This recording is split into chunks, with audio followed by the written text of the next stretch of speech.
আজকে আমরা চিকেন কিনে আনলাম। আজকে হবে পকোড়া চিকেনের। ফার্স্টে দিলাম ময়দা। ময়দাটাকে দেওয়ার পর ভালো করে মেশাতে হবে। মেশানোর পর তারপর দিয়ে দিতে হবে কর্নফ্লাওয়ার। কর্নফ্লাওয়ারটাকে ভালোভাবে মেশাতে হবে। আর একটু চামচের মতো কর্নফ্লাওয়ার দিতে হবে।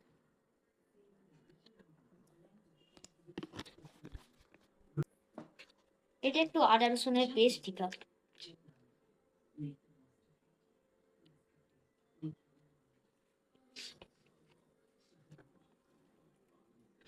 এটা একটু তেল দিতে হবে, সর্ষের তেল, সাদা তেল না, সর্ষের তেল। সর্ষের তেল দিলেই স্বাদ হয়, ঝাঁঝ।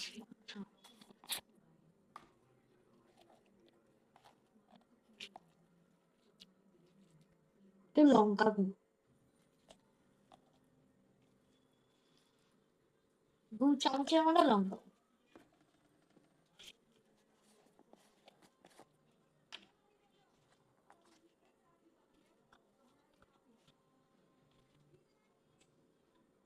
তারপর হলুদ গুঁড়ো 2 চামচের।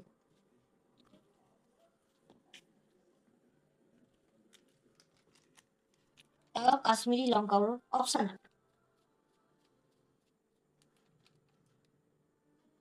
মিট মশলা, সরি মিট মশলা, মিট মশলা। তারপর জিরে মশলা, এগুলো দিতে হবে স্বাদের জন্য।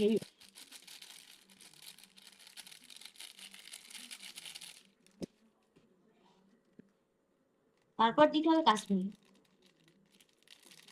যদি জানো ওটা অপশনাল, কেউ কারো নাও দিতে পারে, কিন্তু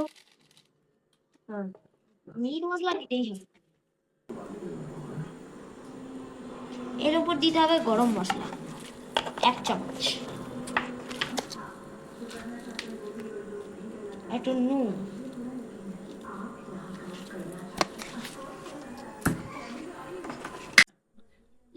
এরপর লেবু দেওয়া হবে।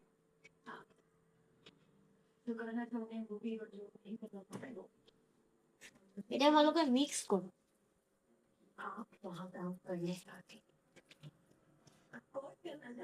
মিক্স করার পর এটাকে 1 ঘন্টার জন্য ম্যারিনেট করে রেখে দিই। 1 ঘন্টার জন্য ম্যারিনেট করে রেখে দিই। ঠিক আছে, 1 ঘন্টা পর এটা খুললো।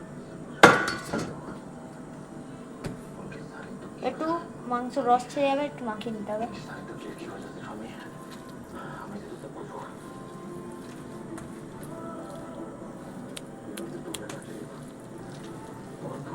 আর 1 মিনিটের জন্য এয়ার ফ্রায়ারটা একটু গরম করে দিতে হবে। ঠিক আছে, এখন এতে এয়ার ফ্রায়ারে একটু তেল মাখাতে হবে, তেল ব্রাশ করতে হবে।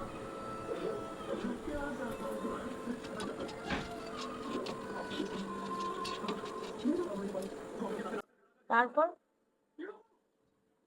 তেল মাখানোর পর এক এক করে চিকেনের পিসগুলো বসিয়ে দিতে হবে।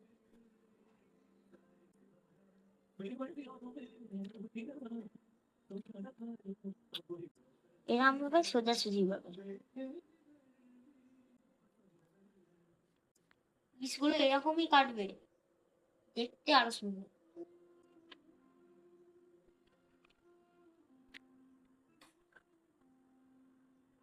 এইরকম ভাবেই দিতে থাকুন সব কটা।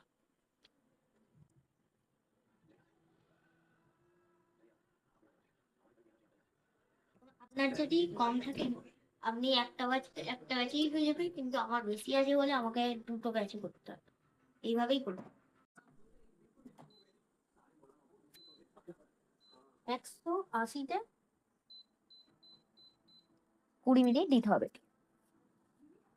180-তে দিয়ে 20 মিনিট আপনি ঘরে চলে যান। তারপর আপনি বের করে খেয়ে নেন। আমি আমাদের কুকওয়েলের এয়ার ফ্রায়ারে করছি। আপনি যদি চান তেলে ভাজতে চান তাহলে তেলেও ভাজতে পারেন কড়ায়। মানে এখন লাস্ট 1 মিনিট বাকি। লাস্ট যখন 5 মিনিট বাকি থাকবে তখন একটু জোরটা বাড়িয়ে দেবে। আর 1 মিনিট বাকি আছে, এবার মনে হয় হয়ে গেছে। দেখুন, ক্রিস্পি পপকর্ন।